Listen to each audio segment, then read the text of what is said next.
আপনাদের মাধ্যমে পশ্চিমবাংলার বৃহত্তর জনগণের কাছে আজকে আমাদের যে প্রেস কনফারেন্স এখানে উপস্থিত হয়েছেন।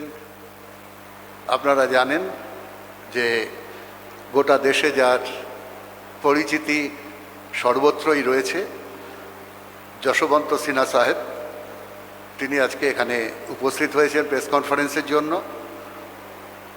আমরা আজকে প্রধানত নরেন্দ্র মোদী নির্বাচনী প্রচারে এসে আজকে কোভিড বিষয়ে যা বলেছেন সেই বিষয় এবং প্রাসঙ্গিক আরও কিছু বিষয়ে আপনাদের কাছে আমাদের বক্তব্য, দলের বক্তব্য আমরা তুলে ধরব। जसवंत जी, आप शुरू कीजिए। धन्यवाद। आज हमारे मन में जो सबसे बड़ी बात है, चुनाव से भी बड़ी बात, वो है कोविड। कोविड का जिस तरह स्प्रेड हो रहा है पूरे देश में, वो भयावह स्थिति में पहुंच गया है। हम लोग जानते हैं कि हॉस्पिटल में बेड्स की कमी है सब जगह, नर्सेज नहीं है, डॉक्टर्स कम पड़ गए हैं, ऑक्सीजन सिलेंडर नहीं है, और लोग हमारे जैसे लोगों को फ़ोन करके कह रहे हैं कि अपने प्रभाव का इस्तेमाल करके किसी तरह हमारे रिश्तेदार को जिसको कोविड हो गया है उसको आप बेड दिलवा लीजिए। ये भयावह स्थिति आज के दिन है। मैं आपका ध्यान आकृष्ट करना चाहता हूँ, फरवरी में भारतीय जनता पार्टी ने एक प्रस्ताव पारित किया। आज के टेलीग्राफ में उसका जिक्र है। भारतीय जनता पार्टी ने एक प्रस्ताव पारित किया जिसमें उन्होंने कहा कि it can be said with pride that India not only defeated Covid under the able, sensitive, committed and visionary leadership of the prime minister Shri Narendra Modi. The party unequivocally hails its leadership for introducing India to the world as a proud and victorious nation in the fight against COVID. As a proud and victorious nation. This was February. And in April, we don't know where we stand. Because rule यही है ना कि जो व्यक्ति credit लेगा, अगर चीज़ें गड़बड़ होती हैं तो ब्लेम भी उसी को लेना पड़ेगा। तो आज सीधा ब्लेम किसके ऊपर जाना चाहिए? प्रधानमंत्री के ऊपर। आज प्रधानमंत्री और पूरी भारतीय जनता पार्टी के लिए कोविड सर्वोपरि नहीं है, उनके लिए बंगाल का चुनाव सर्वोपरि है। और सारे नियमों का उल्लंघन करके, कोविड प्रोटोकॉल का उल्लंघन करके वो जो हैं वो चुनाव प्रचार कर रहे हैं। आज के इकोनॉमिक टाइम्स में एक फ़ोटो छपा है, ये देखिए। ये फ़ोटो जो है ये अमित शाह जी का फ़ोटो है। इसमें अमित शाह जो हैं वो मास्क नहीं लगाए हुए हैं, उनके अगल बगल दो लोग जो हैं वो भी मास्क नहीं लगाए हुए हैं। वो अपना खूबसूरत चेहरा जनता को बिना मास्क के दिखाना चाहते हैं और इसलिए उन्होंने मास्क नहीं लगाया हुआ है। मेरा ये दावा है कि आज के दिन BJP has become the super spreader of Covid. अगर कोई एक पॉलिटिकल पार्टी है, संस्था है पूरे देश में जो स्प्रेड कर रही है कोविड को, वो बीजेपी है। और बीजेपी की जो सरकार है केंद्र में, वो इसकी कोई चिंता जाहिर है कि नहीं कर रही है। तो इसीलिए कोविड बढ़ रहा है पूरे देश में और पूरी हेल्थ व्यवस्था जो है वो चरमरा गई है। कहीं किसी को कोई रिलीफ नहीं मिल रहा है। तो इसीलिए हमें आश्चर्य हुआ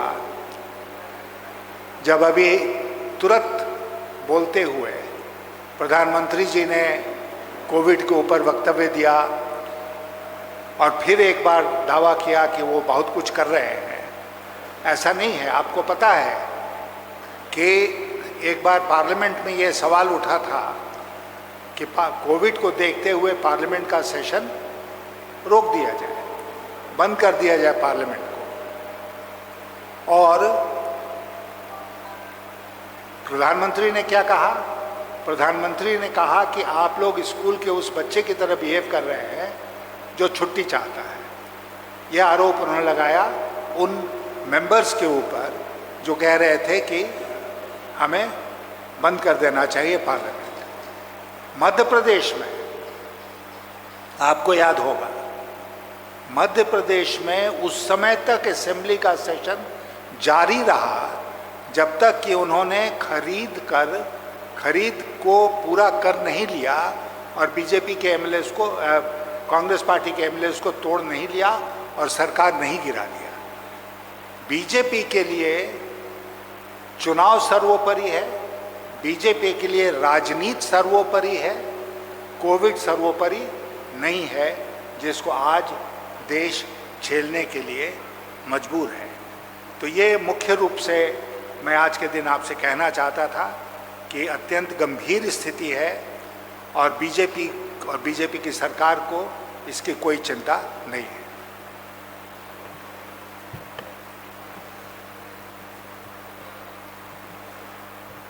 जसवंत जी जे कथागुलो अच्छा एक मिनट रोकता हूँ, क्योंकि एक बात मैं भूल गया कि ममता जी ने सुझाव दिया कि 8 फेज में जो चुनाव हो रहा है, आप लोग जानते हैं कि बंगाल में 8 फेज के चुनाव को ही हमने शुरू से ही अनावश्यक माना था कि इसकी कोई आवश्यकता नहीं है, झूठ मूठ का इलेक्शन कमीशन इसको एक्सटेंड कर रहा है।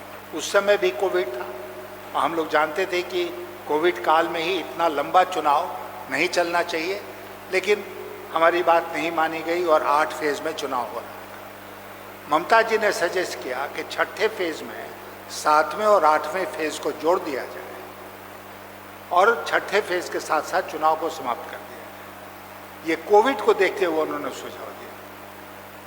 अब ये बीजेपी के लोग क्या कह रहे हैं? बीजेपी के लोग कह रहे हैं कि हार के डर से वो ऐसा कह रही हैं और ये हम लोगों को स्वीकार्य नहीं है।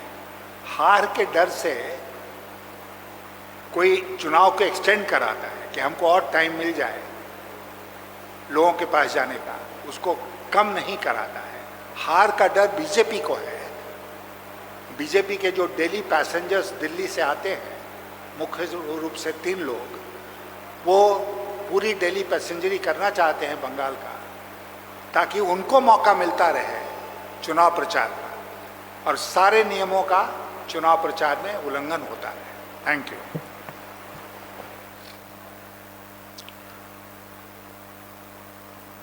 जसवंत सिन्हा जी যে কথা আপনাদের বলেছেন, আমি সংক্ষেপে বাংলায় সেই বিষয়টা উল্লেখ করছি। প্রথমত আমাদের দল মনে করে যে কোভিড-19 দ্বিতীয় দফায় যেভাবে বিস্তার লাভ করছে তার জন্য দায়ী কেন্দ্রীয় সরকার এবং একটা ভয়ঙ্কর পরিস্থিতি তৈরি হয়েছে, যে পরিস্থিতিতে আমরা দেখতে পাচ্ছি হাসপাতাল, ডাক্তার, নার্স এবং বেড, অক্সিজেন, যেগুলো এই চিকিৎসার জন্য সবথেকে আগে দরকার, তা অত্যন্ত কম। এর জন্য কোনো প্রস্তুতি ছিল না, যদিও বিশেষজ্ঞরা বারবার বলেছেন যে দ্বিতীয় দফার আক্রমণ আরও ভয়ানকভাবে ফিরে আসতে পারে। আমরা একথা বলতে চাইছি যে দেশের প্রধানমন্ত্রী তিনি দাবি করেছেন যে অত্যন্ত সহৃদয়তার সাথে এবং অত্যন্ত দৃঢ়তার সাথে তারা কোভিড-19-এর বিরুদ্ধে লড়াই করেছেন এবং সেখানে তারা জয়ী হয়েছেন। এটা দেখিয়ে দিচ্ছে যে তাদের এই যে বক্তব্য, যেটা এক কথায় আমরা বলতে পারি যে নিজেদের দিক থেকে আত্মতুষ্টির যে বাতাবরণ তারা তৈরি করেছেন, এই দ্বিতীয় দফার আক্রমণ তাকে সম্পূর্ণভাবে নেগেট করে দিচ্ছে। শুধু এইটুকু না, আমরা এটা দেখতে পাচ্ছি যে তাদের কাছে নির্বাচনটা অনেক বেশি গুরুত্বপূর্ণ এবং বাংলা দখল করাটা অনেক বেশি গুরুত্বপূর্ণ। কোভিড-19-এর চিকিৎসা বিশেষ করে বিজেপি শাসিত রাজ্যগুলোতে আজকে একটা ভয়ানক আকার ধারণ করেছে। আমরা পাশাপাশি একথা বলতে চাই যে পশ্চিমবঙ্গে মমতা বন্দ্যোপাধ্যায়ের নেতৃত্বে কোভিডের বিরুদ্ধে যে যুদ্ধ ঘোষণা, গত এক বছর ধরে আপনারা দেখেছেন যে যা ছিল না সেগুলোকে আমরা কিভাবে তৈরি করেছি, হাসপাতাল, বেড, ডাক্তার, নার্স, অক্সিজেন। আমরা এটাও দেখছি আমাদের রাজ্য থেকে ভ্যাকসিন চাওয়া হয়েছিল যে যথেষ্ট পরিমাণে ভ্যাকসিন দেওয়া হোক, আমরা সরকারের পক্ষ থেকে বিনা পয়সায় সেগুলো মানুষকে দিতে পারবো। এটা পর্যন্ত ওরা স্বীকার করেননি, দেননি। এবং যেটা বলা হচ্ছে যে এই সুপার স্প্রেড হচ্ছে, এর জন্য আমরা মনে করি বিজেপি দায়ী এবং তার নির্বাচন এবং ক্ষমতা দখল এটাই হচ্ছে তাদের প্রধান বিষয়। আমরা একথা বলতে পারি যে যখনই কোভিড-19 ধরা পড়ল তারপর থেকে দায়িত্বজ্ঞানহীনতা বলতে যা যা বোঝায় কেন্দ্রীয় সরকারের পক্ষে সেইগুলি করা হয়েছে। এমনকি যখন লকডাউন ঘোষণা করা হলো তারও কোনো প্রস্তুতি না দিয়ে মানুষকে এক ভয়ঙ্কর বিপদের মুখে ঠেলে দেওয়া হলো, আপনারা জানেন। আমরা তাই একথা বলতে চাই যে এই সময়ে, এই দ্বিতীয় আক্রমণের সময়ে মমতা বন্দ্যোপাধ্যায় রাজ্যের মুখ্যমন্ত্রী, তিনি স্পষ্টভাবে নির্বাচন কমিশনকে বলেছেন যে আপনারা পাঁচ দফার ভোটটা হয়ে যাওয়ার পর যে 3 দফা বাকি থাকছে সেটাকে আপনারা একসাথে করুন, তার জন্য একটা ডেট ঠিক করুন, 2-3 দিন সময় দিন, তাহলে আমাদের অনেক সুবিধা হবে সকলের দিক থেকে। এবং এই যে কোভিডের যে স্প্রেড হচ্ছে, বিস্তার লাভ করছে, সেটাকে আমরা অনেকটা রুখে দিতে পারবো।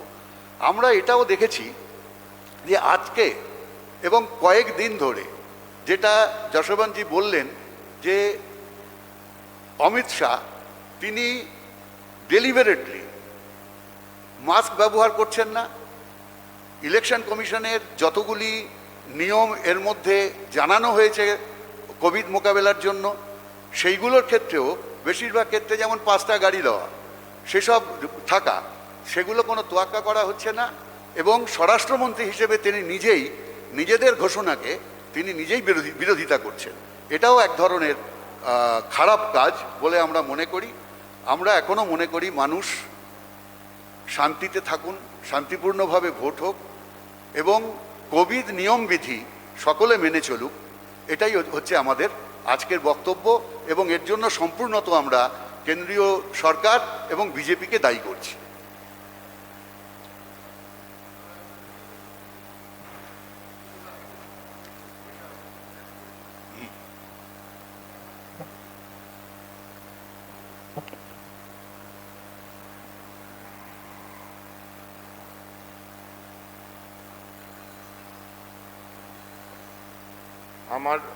আমার দুজন সিনিয়র যশবন্তজি আর পূর্ণেন্দুদা ওনাদের বক্তব্য রেখেছেন।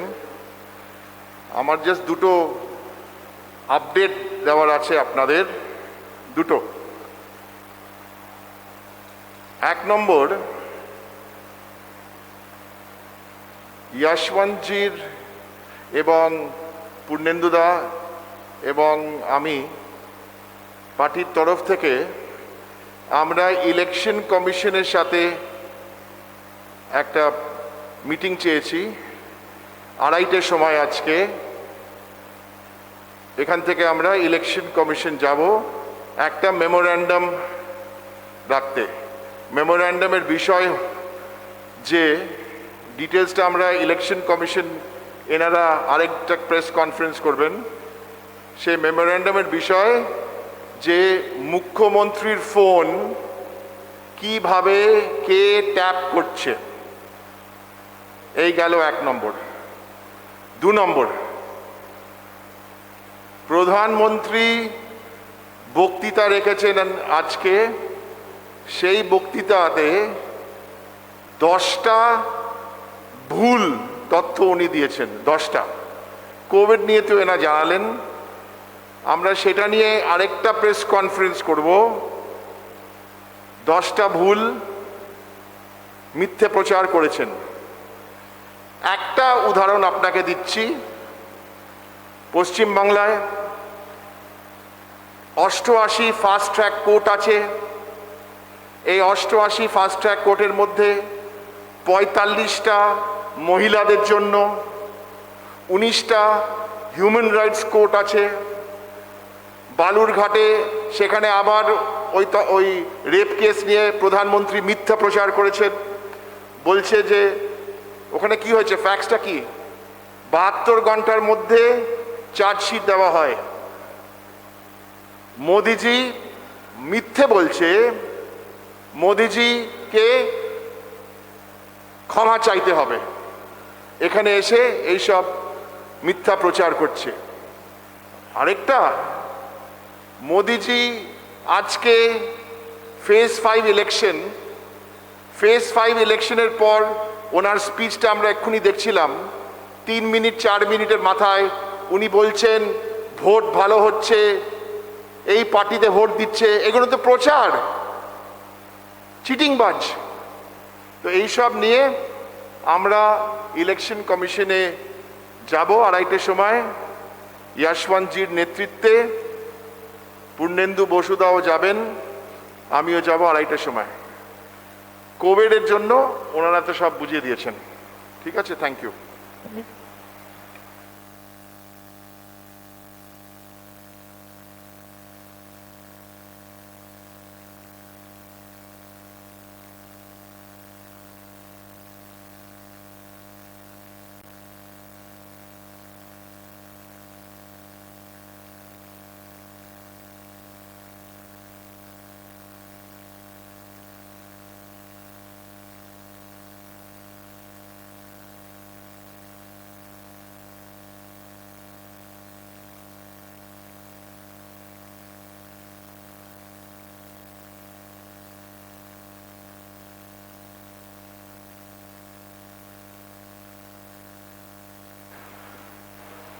প্রধানমন্ত্রী যে প্রত্যেকটা ভাষণের পর তৃণমূল কংগ্রেসের থেকে আমরা একটা ফ্যাক্ট চেক রিলিজ করি।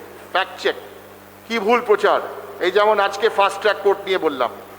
হ্যাঁ, ইলেকশন কমিশনের পর ওনার দ্বিতীয় বক্তব্যটাও শেষ হোক, মিটিংটা, তারপরে আমরা পুরো পরিষ্কার জানিয়ে দেবো কত মিথ্যে প্রচার করছে।